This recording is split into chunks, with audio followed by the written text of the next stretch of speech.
the Hermitage Lumber Late Model A main for tonight.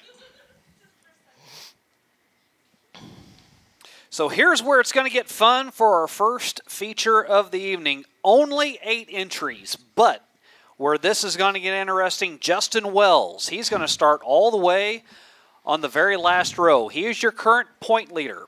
He won the first 2 races of the season. We've ran 3 so far. He has 3 top 5s.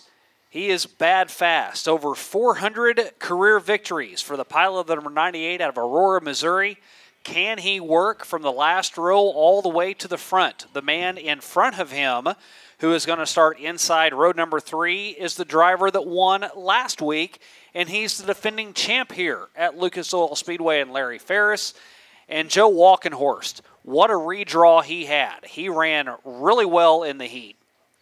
And Joe Diffie in that Black Diamond chassis sits 3rd in the points. He's got 3 top 5, so a top 5 every time out so far this year. With the clean air that we talked about earlier, with getting out in front, will that be enough for Joe Diffie to pick up the win?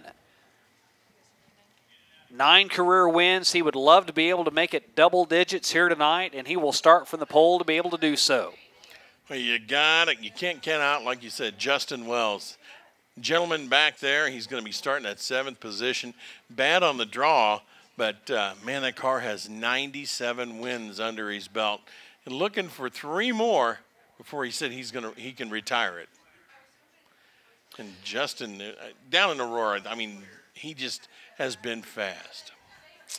He, whenever you look at this year alone, the 2 wins, but then he had 2 wins to finish, or 2 wins total last year in 2022, and those were the only outings that he was here. So he logistically, over a 2-year time frame, had won 4 straight whenever he came here to Lucas Oil Speedway. With that, the Bill Roberts Chevrolet Pace Truck, lights a-glaring atop that nice ride there on the backstretch, will unearth itself from over in turn number 2. 8 late models in tow.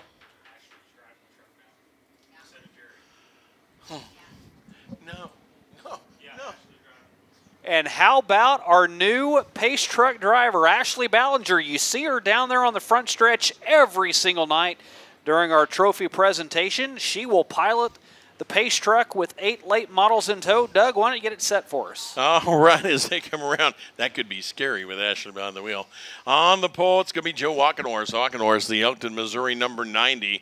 And on the outside, Jake Morris. Morris from Marshall, Missouri, the 7 car. Row number 2, it's going to be Kyle Graves. Graves, Fulton, Missouri, in the 14. And on the outside, Larry Jones, the El Dorado Springs, Missouri, number 99.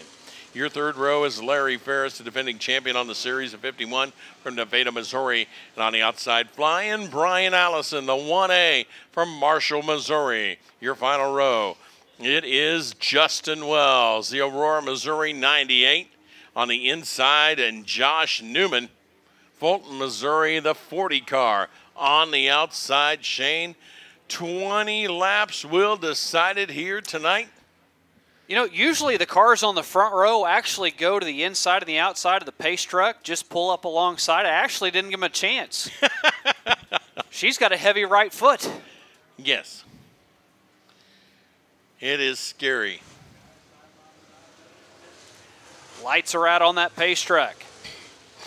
Now the 90 and the 99 will get right up behind the Bill Roberts Pace Truck as it now heads to the top side over in turn number 1 and 2. The 1 car that did not make it out, that is the Josh Newman machine, as you mentioned. So we will have 7 cars, but all 7 extremely strong hot rods you'll see make their 20-lap feature appearance here tonight as Joe Diffie, Joe Walkenhorst, that Black Diamond chassis. He sees that orange cone. He presses down on the loud pedal. We're underway. Looking to the inside, Kyle Graves tries to take advantage. He will, but the man that really takes advantage is Larry Jones on the top side of the 99. He will jet out in front, and Brian Allison slows on the top side of turn 2, and the Boone's Barbecue caution quickly will come out. Flying Brian Allison, who was on that 3rd row, jumps to the outside, and he comes around. but to no avail. It is the 90 of Wackenhorst, the 99 of Jones up front as they roll through. Yeah, wonder what happened on the number 1 machine. What broke is they will tend to that car up on the top side. Everyone else will slow down. And now you got to think, what did Joe Walkenhorst learn from our first trial run at a start in this? He was on the pole, and he was quickly taken over on that initial start by Larry Jones. What will he have to do to try to remedy that and keep it from happening again whenever we get back underway? Looks like he is going to need some assistance as the Hobby Time Motorsports safety crew is out to help him. Looks like the wrecker is going to need a little bit of a, maybe not, maybe he's going to get to roll by himself. We're going to find out here shortly. They will restack him, repack it, do it one more time here tonight. Don't forget next weekend right here at Lucas Oil Speedway. Of course, Thursday night, first Thursday night in action for racing as we roll through Pure Stocks, Midwest Mods, and I know I'm missing one in there. And then Saturday night, if you are a sprint car fan, open wheel, coming your way. And that is the 12th annual Impact awning signs and lighting is going to be here, and they are going to be ready to go. So if you are into sprint cars, the open wheels, then next Saturday is going to be your night right here, the Diamond Dirt Tracks. Looks like the 1A of Brian Allison's got it refired and underway. Brian Allison will go back to where he was outside row number 2.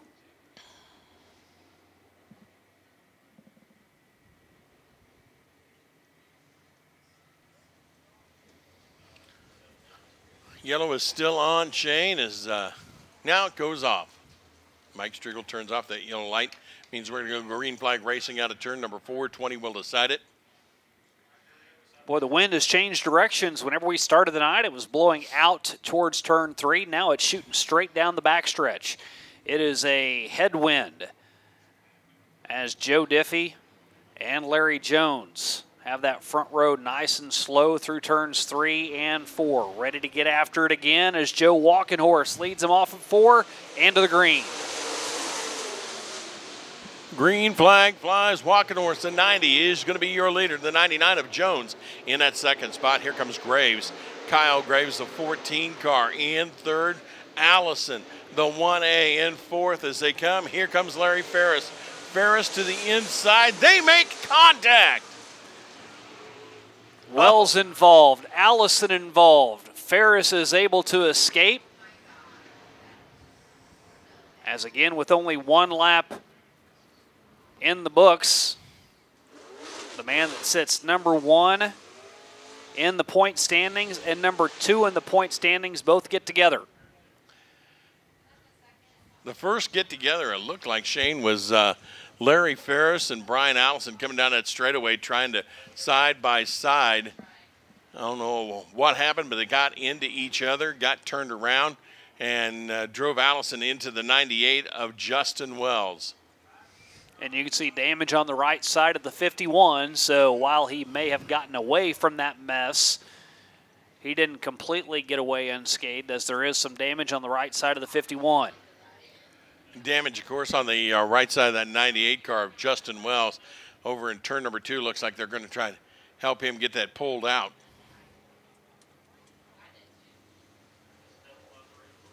And it's right where that rear tire is. You wonder if it's bent in just enough to make any type of tire rub. Looks like right now like it's okay, but whenever you start to get load going into the turns, get that body roll, gotta be questionable on what might happen on that right rear. We're going to see how they end up setting up.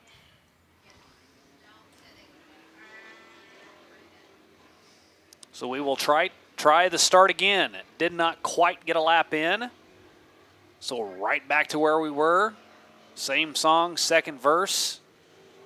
Try it again. Walkenhorst and Jones at 90 and the 99 up on that front row, set to bring them around. Again, 20 will decide it here tonight.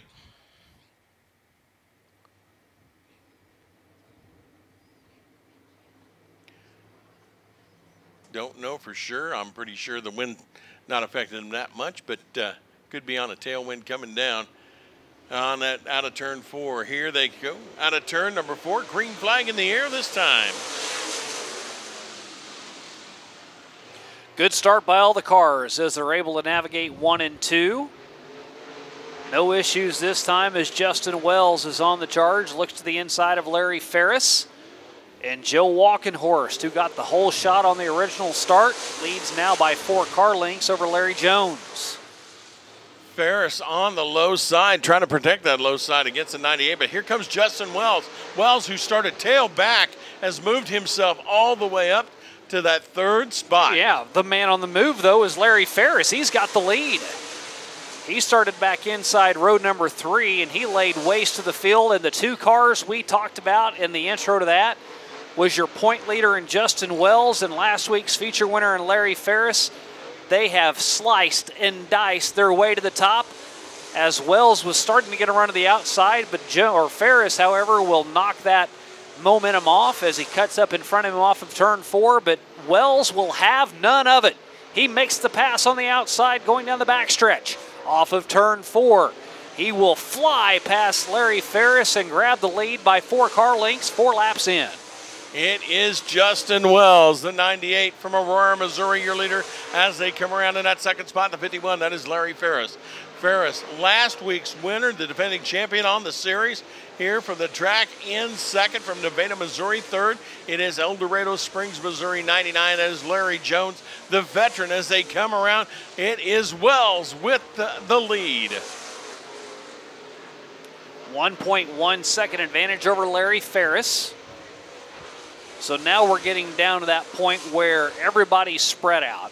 Shouldn't really have much contact, shouldn't have much questionable. So it becomes, does Larry Ferris have the ability now to search for a better line, find some grip, find some tacky stuff, and try to find a way to catch up with Justin Wells? If you're Justin Wells right now, you can't just ride along and stay on the exact same groove. You kind of have to do the same thing at least a lap or 2 to see if you can find any more speed than what you've already got. Obviously, it's working right now for Justin Wells. You don't want to deviate too far from what you're doing, but you also have to recognize that if the 51 starts to catch up with you, you got to do something different.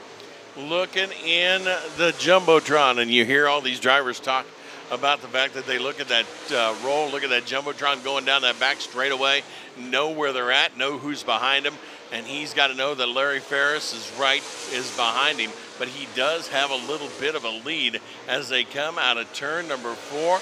It's going to be Wells, this time at the halfway mark. Boy, it took a while to get us going as we took 3 attempts before we were finally able to get it green, get a lap in. And since then, we've clicked them off. We have reached the midway point. It by far and away is Justin Wells. It was 2.1 seconds. Now it is 1.9. So Ferris cut off a couple of tenths, but he is quickly running out of time. We'll see what the lap time states this time around. It was 1.8, then it was up to 2.1, and now it's back to 1.9. This time it is 1.9 again, so a consistent lap being turned in. Real action now is a little deeper in the field, 3rd, 4th, and 5th. Larry Jones, Kyle Graves, and Joe Walkenhorst, they are now starting to mix it up. Jones to the outside of Graves, they're wheel to wheel. Walkenhorst, who started on the pole, he has now dropped back to 5th, and he's got a great view of the action between the 14 and the 99, as now Kyle Graves has been able to clear Jones, and now Walkenhorst will look to make the pass on the 99. We've got 13 down, make it 14. This time around, whenever Wells gets past the lap traffic of Jake Morris, puts him a lap down, And even though he was taking care of lap traffic, he now has gotten out to a 3.2-second lead over Larry Ferris.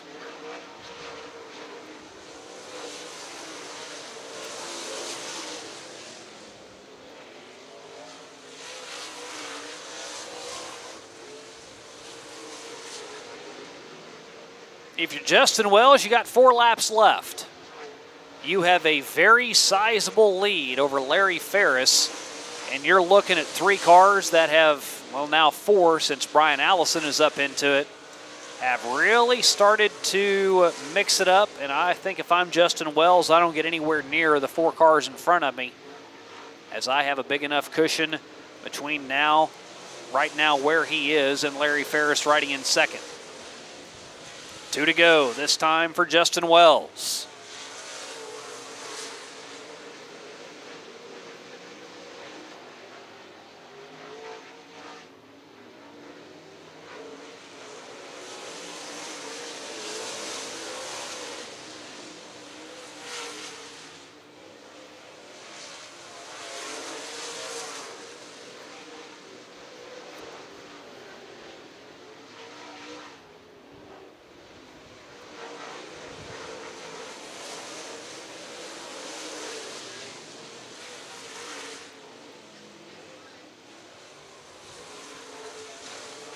Checkered flag will fly.